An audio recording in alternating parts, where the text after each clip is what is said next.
Acid, acetic acid CH3COOH, इसका गलनांक होता है 290, क्वथनांक होता है 391। Acetic acid, acetic acid CH3COOH, इसका गलनांक होता है 290, क्वथनांक होता है 391। क्लोरोफॉर्म, क्लोरोफॉर्म का सूत्र है CHCl3, क्लोरोफॉर्म CHCl3, गलनांक होता है 209, क्वथनांक होता है 334। क्लोरोफॉर्म का गलनांक होता है 209, क्वथनांक होता है 334। एथेनॉल CH3CH2OH, एथेनॉल CH3CH2OH, इसका गलनांक होता है 156, क्वथनांक होता है 351। गलनांक होता है 156, क्वथनांक होता है 351। एथेनॉल CH3CH2OH, इसका गलनांक होता है 156, क्वथनांक होता है 351। मैथेन, मैथेन को गलनांक होता है 90, क्वथनांक होता है 111। कैल्शियम ऑक्साइड, कैल्शियम ऑक्साइड को गलनांक होता है तो 2850, 2850। कैल्शियम ऑक्साइड को गलनांक होता है 2850, क्वथनांक होता है 3120। कैल्शियम ऑक्साइड, कैल्शियम ऑक्साइड को गलनांक होता है 2850, क्वथनांक होता है 3120। Calcium chloride, calcium chloride, calcium chloride का गलनांक होता है 1045 और क्वथनांक होता है 1900। कैल्शियम क्लोराइड, कैल्शियम क्लोराइड को होता है 1045, 1900, क्वथनांक होता है 1900, गलनांक होता है 1045 कैल्शियम क्लोराइड को। लिथियम क्लोराइड, लिथियम क्लोराइड को 887, लिथियम क्लोराइड को गलनांक होता है 887, क्वथनांक होता है 1600। लिथियम क्लोराइड, लिथियम क्लोराइड का है तो गलनांक होता है 887, क्वथनांक होता है 1600। Sodium chloride, sodium chloride, sodium chloride को गलनांक होता है 1074। सोडियम क्लोराइड को गलनांक होता है 1074, क्वथनांक होता है 1686। सोडियम क्लोराइड का, सोडियम क्लोराइड का गलनांक होता है 1074, क्वथनांक होता है 1686। Magnesium chloride, magnesium chloride, magnesium chloride, magnesium chloride का गलनांक होता है 981। मैग्नीशियम क्लोराइड का गलनांक 981, क्वथनांक 1685। मैग्नीशियम क्लोराइड, मैग्नीशियम क्लोराइड का गलनांक होता है 981 और क्वथनांक होता है 1685। मैग्नीशियम क्लोराइड का गलनांक होता है 981, क्वथनांक होता है 1685। जब लोहा Fe को जल में मिलाया जाता है तो फेरिक ऑक्साइड हाइड्रोजन गैस बाहर निकल जाती है। जब Fe मतलब लोहा को जब जल में मिलाया जाता है, H2 में मिलाया जाता है तो फेरिक ऑक्साइड Fe3O4 और हाइड्रोजन गैस बाहर निकल जाती है। ऊष्माक्षेपी रासायनिक अभिक्रिया, जिसमें ऊष्मा ऊर्जा निकले उसे ऊष्माक्षेपी रासायनिक अभिक्रिया कहते हैं। अगर मीथेन में ऑक्सीजन मिलाएंगे, मीथेन में ऑक्सीजन मिलाएंगे तो CO2 carbon dioxide gas plus जल बनेगा और प्लस ऊर्जा निकलेगी। अगर मैं मीथेन में ऑक्सीजन गैस मिलाऊंगा, मीथेन में ऑक्सीजन गैस मिलाऊंगा तो कार्बन डाइऑक्साइड गैस निकलेगी और जल निकलेगा और ऊर्जा निकलेगी। ये ऊष्माक्षेपी अभिक्रिया है। ग्लूकोज को ऑक्सीजन की उपस्थिति में, ग्लूकोज को ऑक्सीजन की उपस्थिति में मिलाया जाए तो कार्बन डाइऑक्साइड गैस प्लस जल बनेगा और ऊर्जा निकलेगी। ग्लूकोज को ऑक्सीजन की उपस्थिति में, ग्लूकोज को ऑक्सीजन की उपस्थिति में मिलाया जाए तो कार्बन डाइऑक्साइड गैस निकलेगी और जल निकलेगा। जल बने, कार्बन डाइऑक्साइड गैस बनेगी, जल बनेगा, ऊर्जा बाहर निकलेगी। ये ऊष्माक्षेपी अभिक्रिया है। ग्लूकोज को कार्बन डाइऑक्साइड गैस में मिलाते हैं तो ग्लूकोज को ऑक्सीजन गैस के साथ मिलाते हैं, ग्लूकोज को ऑक्सीजन गैस के साथ मिलाते हैं, कार्बन डाइऑक्साइड गैस निकलेगी और जल बनेगा, कार्बन डाइऑक्साइड गैस बनेगी, जल बनेगा और ऊर्जा निकलेगी। क्या आपने ध्यान दिया है कि फेरिक सल्फेट क्रिस्टल के हरे रंग का परिवर्तन हुआ है? फेरिक सल्फेट क्रिस्टल के हरे रंग में परिवर्तन हुआ है। सल्फर के दहन से उत्पन्न उस अभिलक्षणिक या विशिष्ट गंधक को भी आप सूंघ सकते हैं। फेरिक सल्फेट, फेरिक सल्फेट को ऊष्मा देते हैं तो फेरिक ऑक्साइड बनेगा और फेरिक सल्फर डाइऑक्साइड और सल्फर ट्राइऑक्साइड 2 गैस बनेंगी। फेरक सल्फेट को ऊष्मा देंगे तो फेरक ऑक्साइड बनेगा। सल्फर डाइऑक्साइड और सल्फर ट्राइऑक्साइड 2 गैसें बनेंगी। गर्म करने पर फेरक सल्फेट FeSO4 into 7H2O का क्रिस्टल जल त्याग देता है। गर्म करने पर फेरक सल्फेट 7 जल के अणु या जल त्याग देता है और क्रिस्टल का रंग बदल जाता है। उसके उपरांत यह फेरक ऑक्साइड बन जाता है। FeO3 बन जाता है और सल्फर डाइऑक्साइड H2 तथा सल्फर ट्राइऑक्साइड 2 गैसें में वियोजित हो जाता है। फेरक ऑक्साइड ठोस जबकि SO2 SO3 2 गैसें हैं। मतलब सल्फर डाइऑक्साइड सल्फर ट्राइऑक्साइड 2 गैसें बन जाती हैं। आप देखेंगे कि भूरे रंग का धुआं उत्सर्जित होता है। यह नाइट्रोजन डाइऑक्साइड का धुआं है। आप देखे होंगे कि भूरे रंग का धुआं उत्सर्जित होता है। यह नाइट्रोजन डाइऑक्साइड का धुआं है। आप देखेंगे कि भूरे रंग का धुआं उत्सर्जित होता है। यह नाइट्रोजन डाइऑक्साइड का धुआं है। लेड नाइट्रेट को होता है 2 Pb वोल्ट्राइड में NO3 वोल्ट्राइड 2 PbNO3 वोल्ट्राइड में 2। तापमान मतलब गर्म करने पर लेड ऑक्साइड में बदल जाता है। लेड ऑक्साइड में बदल जाएगा। इसमें नाइट्रोजन डाइऑक्साइड गैस बनेगी, ऑक्सीजन बाहर निकलेगा। नाइट्रोजन डाइऑक्साइड गैस बनेगी और ऑक्सीजन गैस भी बाहर निकलेगी। लेड ऑक्साइड यह एक ठोस विलयन होता है। लेड ऑक्साइड एक ठोस विलयन होता है। लेड नाइट्रेट को गर्म करते हैं तो लेड नाइट्रेट को गर्म करेंगे, लेड ऑक्साइड बनेगा और नाइट्रोजन डाइऑक्साइड गैस बनेगी, ऑक्सीजन भी गैस बनेगी। ये भूरे रंग की धुआं होता है। नाइट्रोजन डाइऑक्साइड का भूरे रंग का धुआं होता है। लेड ऑक्साइड ठोस होती है। कॉपर चूर्ण की सतह पर कॉपर ऑक्साइड की काली परत चढ़ जाती है। कॉपर चूर्ण की सतह पर कॉपर ऑक्साइड की काली परत चढ़ जाती है। यह काला पदार्थ क्यों बना? यह कॉपर ऑक्साइड कॉपर में ऑक्सीजन की युग से बना। कॉपर ऑक्साइड कॉपर में ऑक्सीजन की युग से बना। CO+O2 तापमान में CO2 मतलब कॉपर ऑक्साइड बनेगा CuO।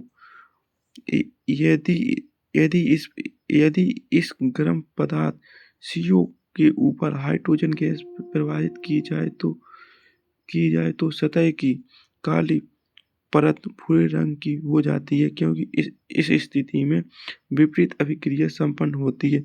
कॉपर प्राप्त होता है। जब कॉपर ऑक्साइड को हाइड्रोजन गैस मिलाते हैं तो तापमान में कॉपर अलग हो जाएगा, जल अलग हो जाएगा।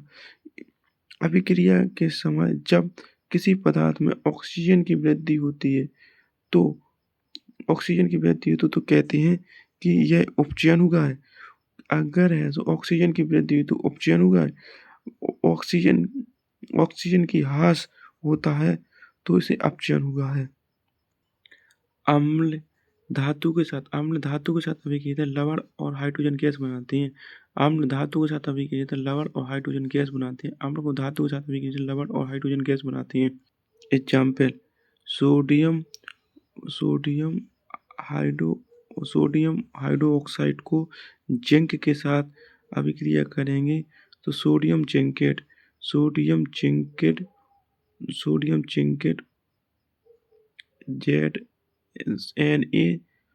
ZNO प्लस हाइड्रोजन गैस बाहर निकलेगी। ये लवण हो गया, ये हाइड्रोजन गैस बाहर, जिंक धातु हो गई।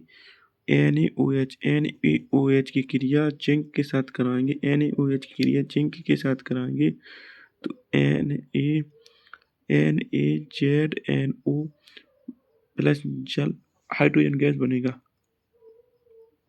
धातु हाइड्रोकार्बोनेट अम्ल के साथ अभिक्रिया कहते हैं तो क्या होता है? धातु हाइड्रोकार्बोनेट अम्ल के साथ अभिक्रिया करते तो क्या होता है?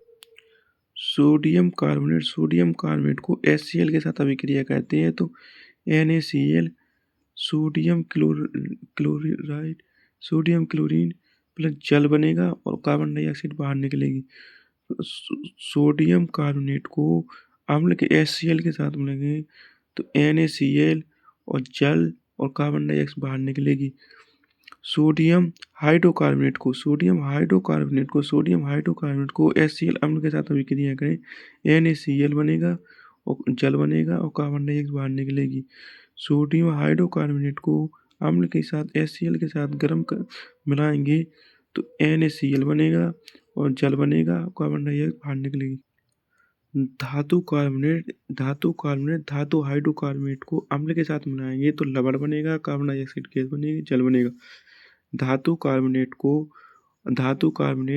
हाइड्रोकार्बोनेट को अम्ल के साथ मिलाएंगे तो लवण, कार्बन डाइऑक्साइड गैस और जल बनेगा। कैल्शियम कार्बोनेट प्लस जल में और कार्बन डाइऑक्साइड गैस प्रवाहित करेंगे तो Ca और होल ट्राइब में H हाइड्रोजन कार्बोनेट होल ट्राइब 2 का बनेगा। ये जलीय विलयन है। आप देखेंगे कि विलयन का रंग नीला हरित हो जाएगा एवं कॉपर ऑक्साइड घुल जाता है। विलयन का नीला हरित रंग अभिक्रिया में कॉपर क्लोराइड के बढ़ने के कारण होता है। धातु ऑक्साइड में अम्ल मिलाते हैं तो लवण और जल बनता है। धातु ऑक्साइड में अम्ल मिलाते हैं तो लवण और जल बनता है। धात्विक ऑक्साइड को क्षारीय ऑक्साइड भी कहा जाता है। धात्विक ऑक्साइड को क्षारीय ऑक्साइड भी कहा जाता है। अधात्विक ऑक्साइड अम्लीय प्रकृति के होते हैं। धात्विक ऑक्साइड क्षारीय प्रकृति के होते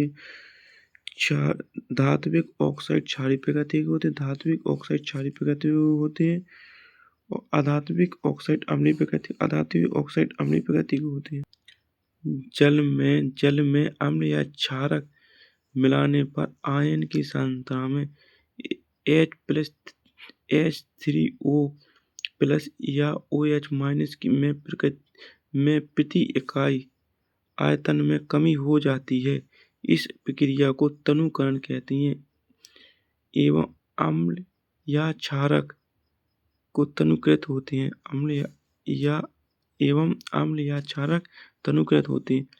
जल में अम्ल या क्षारक मिलाने पर आयन की सांद्रता में H3O+ या OH- में प्रति इकाई आयतन में कमी हो जाती है। इस प्रक्रिया को तनुकरण कहते हैं एवं अम्ल या क्षारक तनुकृत होते हैं। हमारा शरीर 7.0 से 7.8 pH परस के बीच कार्य करता है। हमारा शरीर 7.0 से 7.8 pH परस के बीच कार्य करता है। इस प्रकार प्राप्त साधारण नमक हमारे दैनिक उपयोग में कई पदार्थों में जैसे कि sodium hydroxide, baking soda, washing soda, व्यंजक चूर्ण आदि के लिए महत्वपूर्ण कच्चा पदार्थ है। साधारण नमक किन किन चीज़ों में उपयोग किया जाता है? सोडियम हाइड्रोक्साइड को बनाने में, बेकिंग सोडा बनाने में, वाशिंग सोडा बनाने में, व्यंजक चूर्ण बनाने में। सोडियम हाइड्रोक्साइड बनाने में, व्यंजक चूर्ण बनाने में, वाशिंग सोडा व्यंजक चूर्ण बनाने में, वाशिंग सोडा बनाने में, व्यंजक चूर्ण, washing soda, sodium baking soda, washing soda, व्यंजक चूर्ण, सोडियम हाइड्रोक्साइड बनाने में नमक का प्रयोग कर रहे थे, साधारण नमक का।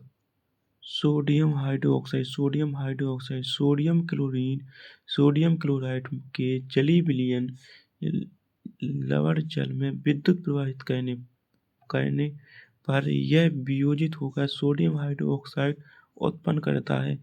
इस प्रक्रिया को क्लोर क्षार प्रक्रिया कहते हैं क्योंकि इससे निर्मित उत्पाद क्लोरीन या क्लोर एवं सोडियम हाइड्रोक्साइड क्षार होती हैं। सोडियम क्लोराइड को जब जल में मिलाया जाता है तो सोडियम हाइड्रोक्साइड क्लोरीन गैस बनेगी और हाइड्रोजन गैस बनेगी। सोडियम क्लोराइड को जल में मिलाते हैं तो सोडियम हाइड्रोक्साइड क्लोरीन गैस और हाइड्रोजन गैस बनेगी। सोडियम हाइड्रोक्साइड का प्रयोग काय में करा जाता है? धातुओं को ग्रीस हटाने के लिए किया जाता है। सोडियम हाइड्रोक्साइड का प्रयोग ग्रीस हटाने के लिए साबुन तथा अपमंजक में किया जाता है। सोडियम हाइड्रोक्साइड का प्रयोग ग्रीस हटाने के लिए साबुन तथा अपमंजक, कागज बनाने के लिए, कृत्रिम फाइबर में, कागज बनाने के लिए, साबुन बनाने के लिए, अपमंजक में, ग्रीस हटाने के लिए सोडियम हाइड्रोक्साइड का उपयोग करते हैं। बेकिंग सोडा का उपयोग आमतौर पर रसोई घर में स्वादिष्ट खस्ता, पकौड़े आदि बनाने के लिए किया जाता है। कभी कभी इसका उपयोग खाने को शीघ्रता से पकाने के लिए किया जाता है। इस यौगिक का रासायनिक नाम सोडियम हाइड्रोजन कार्बोनेट होता है। बेकिंग सोडा का रासायनिक नाम सोडियम हाइड्रोजन कार्बोनेट होता है। इसका सूत्र है NaSCO3 sodium hydrogen carbonate NaSCO3 है। इसको बनाने में सोडियम क्लोराइड का उपयोग एक मूल पदार्थ के रूप में किया जाता है। इसको बनाने के लिए सोडियम क्लोराइड का उपयोग एक मूल पदार्थ के रूप में किया जाता है। सोडियम क्लोराइड में जल मिला दें। कार्बन डाइऑक्साइड गैस मिलाएं, अमोनियम NH3 अमोनियम मिलाएंगे तो अमोनियम क्लोराइड बन जाएगा और सोडियम हाइड्रोजन कार्बोनेट बनेगा। जब सोडियम क्लोराइड में जल मिलाएं, कार्बन डाइऑक्साइड गैस मिलाएं, अमोनियम मिलाएंगे तो अमोनियम क्लोराइड बनेगा और सोडियम हाइड्रोजन कार्बोनेट होगा। सोडियम हाइड्रोजन कार्बोनेट या बेकिंग सोडा बनेगा NaSCO3। बेकिंग सोडा का NaSCO3 सोडियम हाइड्रोजन कार्बोनेट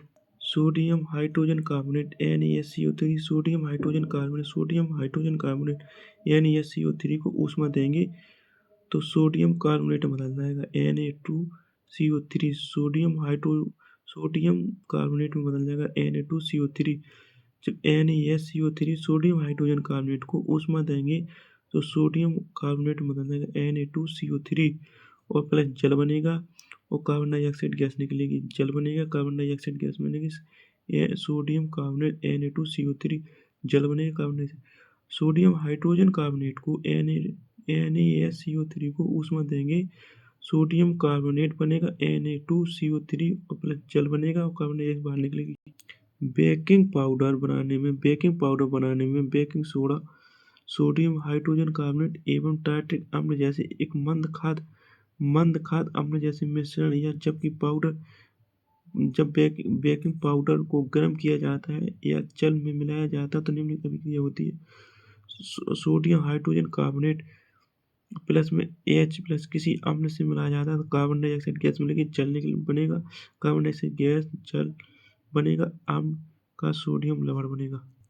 धावन सोडा का सूत्र होता है सोडियम कार्बोनेट इंटू 10H2 10 जल के अणु Na2CO3 धावन सोडा का सूत्र Na2CO3 इंटू 10 जल के अणु। लगभग सभी धातुएं ऑक्सीजन के साथ मिलकर संगत धातु ऑक्साइड बनाती हैं। लगभग सभी धातुएं ऑक्सीजन के साथ मिलकर संगत धातु ऑक्साइड बनाती हैं। धातु प्लस ऑक्सीजन धातु ऑक्साइड बनाती है। उदाहरण के लिए आप कॉपर को वायु की उपस्थिति में गर्म किया जाता है तो यह ऑक्सीजन के साथ मिलकर काले रंग का कॉपर ऑक्साइड बना देगा। कॉपर ऑक्साइड बनेगा, यह काले रंग का हो जाएगा। इसी प्रकार एल्यूमिनियम ऑक्साइड प्रदान करता है। एल्यूमिनियम को ऑक्सीजन के साथ मिलाएंगे तो एल्यूमिनियम ऑक्साइड बनेगा। एल्यूमिनियम को ऑक्सीजन के साथ मिलाएंगे तो एल्यूमिनियम ऑक्साइड बनेगा। एल्यूमिनियम ऑक्साइड जिंक ऑक्साइड ये अम्ल और क्षार दोनों के साथ अभिक्रिया करते हैं, इसलिए इसे उभयधर्मी ऑक्साइड कहते हैं। एल्यूमिनियम ऑक्साइड जिंक ऑक्साइड ये अम्ल और क्षार दोनों के साथ अभिक्रिया कर जाती हैं। हम जानते हैं कि धातु ऑक्साइड की प्रकृति क्षारीय होती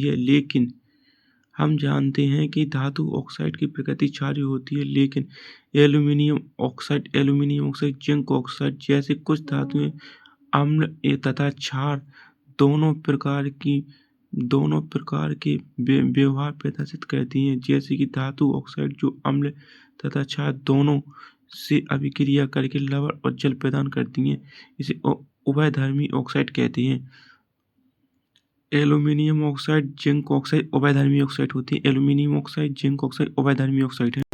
उदाहरण: aluminium Al2O3। Aluminium oxide Al2O3 को 6HCl के साथ अगर मिलाया जाए तो aluminium chloride aluminium chloride Al AlCO3 बनेगा। ये लवण बनेगा और जल बनेगा। 3 जल के अणु बन जाएंगे। एल्यूमीनियम ऑक्साइड को HCl जल के साथ गर्म करते हैं। एल्यूमीनियम ऑक्साइड को HCl के साथ अम्ल के साथ मिलाए जाते हैं तो एल्यूमीनियम क्लोराइड बनेगा। एल्यूमीनियम क्लोराइड बनेगा और जल बनेगा। एल्यूमीनियम ऑक्साइड को अगर सोडियम ऑक्साइड या क्षार के साथ मिलाएं, एल्यूमीनियम ऑक्साइड को क्षार के साथ मिलाएं तो सोडियम एल्यूमेट बनेगा। NaAlO2 ये लवण है और जल बनेगा। एल्यूमीनियम ऑक्साइड को अगर क्षारक के साथ NaOH के साथ मिलाया जाए तो NaAlO2 बनेगा और जल बनेगा। Al लवण है और एक जल बनेगा। और एल्यूमीनियम ऑक्साइड को अम्ल के साथ मिलाया जाए तो एल्यूमीनियम क्लोराइड या लवण बनेगा और जल बनेगा। सोडियम ऑक्साइड, पोटेशियम ऑक्साइड जल में घुलनशील होते हैं। सोडियम ऑक्साइड, पोटेशियम ऑक्साइड जल में घुलनशील होती है। सोडियम ऑक्साइड, पोटेशियम ऑक्साइड जल में घुलनशील होती है। अधिकांश धातु ऑक्साइड जल में अघुलनशील होती हैं। अधिकांश धातु ऑक्साइड जल में अघुलनशील होती हैं, लेकिन कुछ जल में घुलकर क्षार प्रदान करते हैं। सोडियम ऑक्साइड, पोटेशियम ऑक्साइड निम्न प्रकार से जल में घुलकर क्षार प्रदान करती हैं। सोडियम ऑक्साइड को जल में मिलाया जाते तो NaOH बनने के क्षार बन जाएगा। और पोटेशियम ऑक्साइड को जल में मिलाया जाता है तो क्षार बन जाएगा। पोटेशियम हाइड्रोक्साइड सोडियम हाइड्रोक्साइड बन जाएगा। सोडियम ऑक्साइड को जल में मिलाया जाता है तो सोडियम हाइड्रोक्साइड, पोटेशियम ऑक्साइड को जल में मिलाया जाता है तो पोटेशियम ऑक्साइड बन जाएगा। सिल्वर और गोल्ड अत्यंत अधिक ताप पर भी ऑक्सीजन के साथ अभिक्रिया नहीं करते हैं। सिल्वर और एवं गोल्ड अत्यंत अधिक ताप पर भी ऑक्सीजन के साथ अभिक्रिया नहीं करते। ओनली 2 मात्र धातुएं सिल्वर या चांदी या गोल्ड अत्यंत तापमान पर भी ऑक्सीजन के साथ अभिक्रिया नहीं करते हैं। धातु को जल में मिलाया जाता है, धातु ऑक्साइड प्लस हाइड्रोजन गैस बनती है। धातुओं को जल में मिलाया जाते हैं तो धातु ऑक्साइड प्लस हाइड्रोजन गैस बाहर निकलती है। धातु ऑक्साइड में अगर जल मिलाया जाता है तो धातु हाइड्रो ऑक्साइड बनता है। धातु को जल में मिलाया जाता है तो धातु ऑक्साइड प्लस हाइड्रोजन गैस बनती है। धातु को जल में मिलाया जाता है तो धातु ऑक्साइड प्लस हाइड्रोजन गैस बनती है। धातु ऑक्साइड को अगर जल में मिलाया जाता है धातु हाइड्रो ऑक्साइड बनता है। सोडियम एवं पोटेशियम जैसी धातुएं ठंडे जल के साथ तेजी से अभिक्रिया करती हैं। सोडियम पोटेशियम की अभिक्रिया तेज तथा ऊष्माक्षेपी होती है कि इससे उत्सर्जित हाइड्रोजन तत्काल प्रज्वलित हो जाती है। जब पोटेशियम को जल के साथ मिलाया जाता है तो पोटेशियम हाइड्रोक्साइड, पोटेशियम ऑक्साइड और हाइड्रोजन गैस बाहर निकलेगी, ऊष्मा होगी। जब सोडियम को जल में मिलाया जाता है तो सोडियम हाइड्रोक्साइड और हाइड्रोजन गैस बाहर निकलेगी, ऊष्मा बनेगी। सोडियम हाइड्रोक्साइड और हाइड्रोजन गैस बनेगी और ऊष्मी ऊर्जा निकलेगी। जब पोटेशियम को जल के साथ मिलाया जाता है तो पोटेशियम हाइड्रोक्साइड, पोटेशियम हाइड्रोक्साइड और हाइड्रोजन गैस निकलेगी, ऊष्मा बनेगी। जब सोडियम को जल में मिलाया जाए तो सोडियम हाइड्रोक्साइड और हाइड्रोजन गैस बाहर निकलेगी, ऊष्मा भी निकलेगी। जल के साथ कैल्शियम की अभिक्रिया थोड़ी धीमी होती है। यह उत्सर्जित ऊष्मा हाइड्रोजन के हाइड्रोजन की प्रज्वलित होने के लिए पर्याप्त नहीं होती है। जब कैल्शियम को जल में मिलाया जाता है तो calcium hydroxide plus hydrogen gas बाहर निकलेगी। इसमें से ऊष्मा क्यों नहीं निकलती? क्योंकि अभिक्रिया में उत्पन्न हाइड्रोजन गैस की बुलबुले कैल्शियम की सतह पर चिपक जाती हैं, अतः कैल्शियम तैरना प्रारंभ कर देता है। क्योंकि उपयुक्त अभिक्रिया में उत्पन्न हाइड्रोजन गैस की बुलबुले कैल्शियम की सतह पर चिपक जाती हैं, अतः कैल्शियम तैरना प्रारंभ कर देता है। मैग्नीशियम शीतल जल के साथ अभिक्रिया नहीं करता, परंतु गर्म जल के साथ अभिक्रिया करके मैग्नीशियम हाइड्रोक्साइड एवं हाइड्रोजन गैस उत्पन्न करता है। चूंकि हाइड्रोजन गैस बुलबुली मैग्नीशियम धातु की सतह से चिपक जाती है, अतः यह भी तैरना प्रारंभ कर देता है। एल्यूमीनियम एल्यूमीनियम लोहा जिंक ये भाप के साथ अभिक्रिया करती हैं। एल्यूमीनियम आयरन जिंक जैसी धातुएं ना तो शीतल जल के साथ ना ही गर्म जल के साथ अभिक्रिया करती है, लेकिन यह भाप के साथ अभिक्रिया करके यह ऑक्साइड तथा हाइड्रोजन गैस प्रदान करती हैं। एल्यूमीनियम को जल में मिलाया जाए तो एल्यूमीनियम ऑक्साइड और हाइड्रोजन गैस बनेगी, और लोहा को अगर जल में मिलाया जाता है तो आयरन ऑक्साइड और प्लस हाइड्रोजन गैस बनेगी। लेड, कॉपर, सिल्वर, गोल्ड जैसी धातुएं जल के साथ बिल्कुल अभिक्रिया नहीं करती हैं। लेड, कॉपर, सिल्वर, गोल्ड जैसी धातुएं जल के साथ बिल्कुल अभिक्रिया नहीं करती हैं। आप पहले ही अध्ययन कर चुके हैं कि धातु अम्ल के साथ अभिक्रिया करके लवण तथा हाइड्रोजन गैस बनाती है। धातु को तनु अम्ल के साथ अभिक्रिया करते हैं, लवण और हाइड्रोजन गैस बनेगी। धातु को अम्ल के साथ अभिक्रिया करते लवण बनेगा और हाइड्रोजन गैस बाहर निकलेगी। पोटेशियम एवं सोडियम जैसी धातु ठंडे जल के साथ तेजी से अभिक्रिया करती है। सोडियम पोटेशियम अभिक्रिया तेज करती है तो ऊष्मा होती है और ऊष्मा छिपी होती है कि उत्सर्जन हाइड्रोजन गैस तत्काल प्रज्वलित हो जाती है।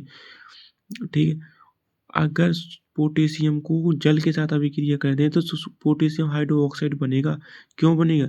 क्योंकि यह जल के साथ अभिक्रिया ठंडे जल के साथ अगर ठंडे जल के साथ अभिक्रिया कर रही और तेजी से कर रही तो ऊष्मा भी तेजी से निकलेगी और तो पोटेशियम हाइड्रोक्साइड बनेगा और हाइड्रोजन गैस भी बनेगी। एक्वारेजिया में शांत हाइड्रोक्लोरिक अम्ल 3 होता है और नाइट्रेट का अम्ल 1 होता है। एक्वारेजियम 3:1 में होता है। हाइड्रोक्लोरिक अम्ल का अनुपात 3 होता है, नाइट्रिक अम्ल का अनुपात 1 होता है।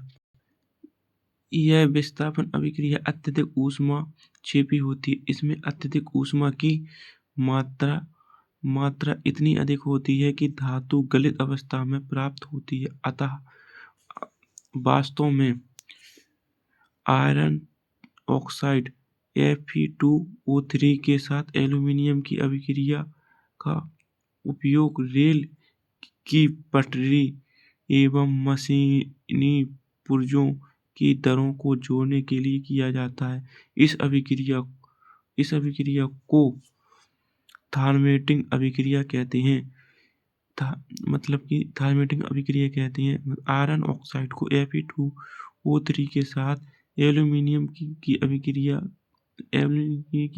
का उपयोग रेल की पटरी तथा मशीनी पुर्जों की दरों को जोड़ने के लिए किया जाता है। इस अभिक्रिया को थर्मेटिंग अभिक्रिया कहते हैं।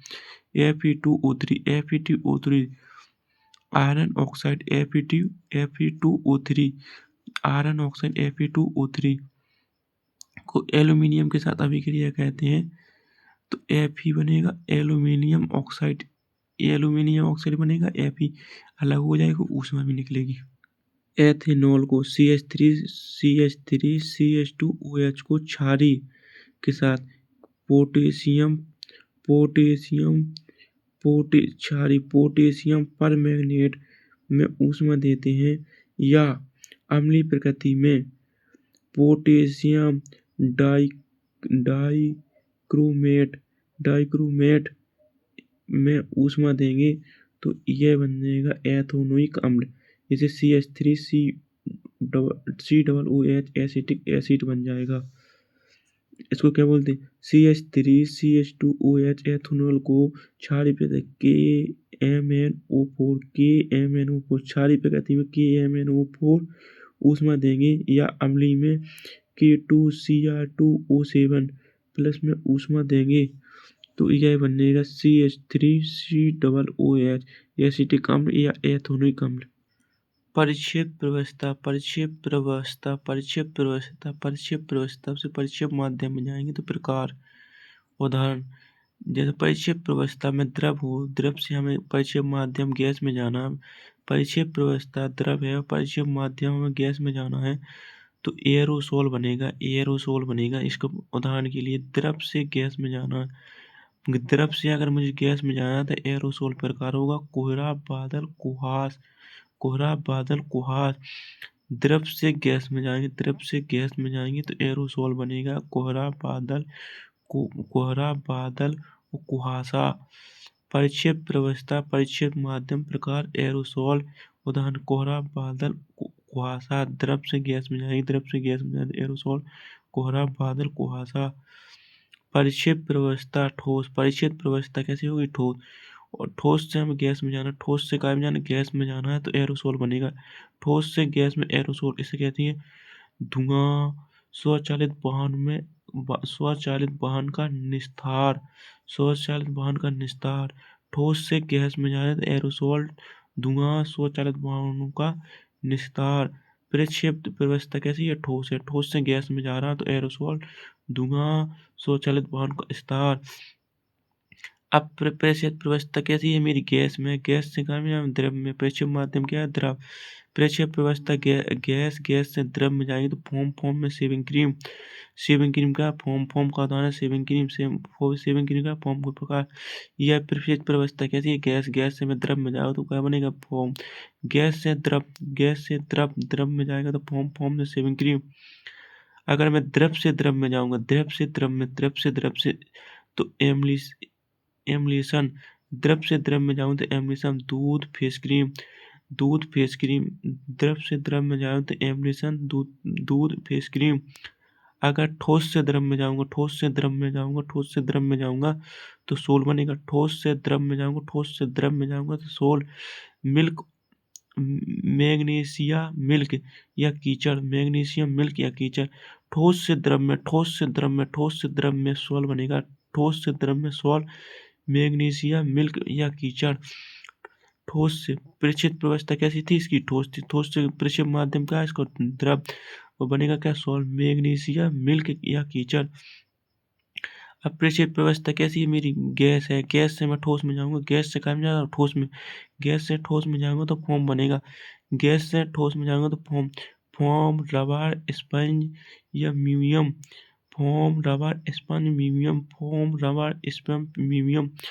गैस से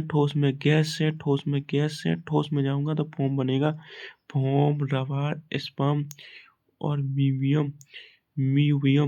परिक्षेप व्यवस्था मेरी गैस है परिक्षेप माध्यम का ठोस है और फॉर्म बनेगा फॉर्म रबर स्पंज म्यूजियम। अब मेरी परिक्षेप व्यवस्था कैसी है? द्रव। परिक्षेप व्यवस्था कैसी है? द्रव। अब द्रव से मैं ठोस में जाऊंगा तो जेल बनेगा।